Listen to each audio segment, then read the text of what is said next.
So this story is called The Empty Glass, and it's one of my more recent stories. It's uh, it's set in the current. It's set a little ahead in the future, not much. And the narrative voice is a man. He's a journalist, and he tells us that he's an atheist. Now, when the story begins, what we are told is that there has been a decision from outside the earth to make the earth the venue for a conference of the gods.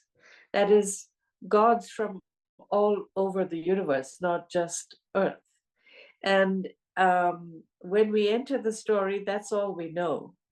And so I'm going to start, and it is in the voice of this journalist. His name is Rux, and he works at a newspaper, and he is taken aback by this invitation. So I'm going to start now. He says, a press pass to the conference of the gods. Wah. The senior editors at my newspaper were furious. Even my colleagues and closest friends were jealous and resentful. Because look, it's not just that I'm an unambitious hack with no desire to crawl my way up the ranks towards editorship. It's also that I've been a lifelong atheist. Really, from the time I was a small child. It used to get me into all kinds of trouble when I was growing up. I was the only child of a single mother. I was dragged from temple to temple, church to church, mosque to mosque.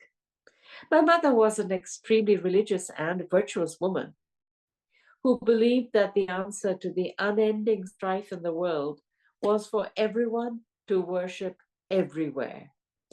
Yet, for all her piety, the gods she so ardently believed in gave her a son who resisted all indoctrination. I grew up under the shadow of the so-called faith wars that began in mid-century. From my child's perspective, organized religion was the worst curse known to humankind.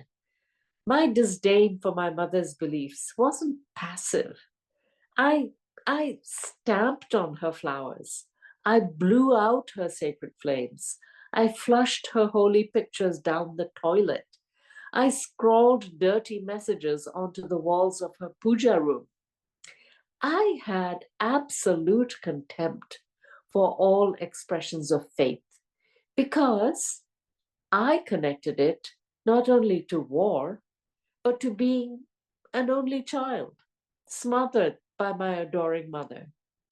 She clung to me like a shipwrecked passenger drowning in the storm of her life's bad choices.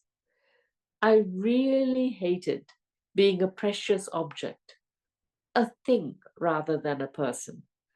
I yearned to be like the other kids in the school I went to.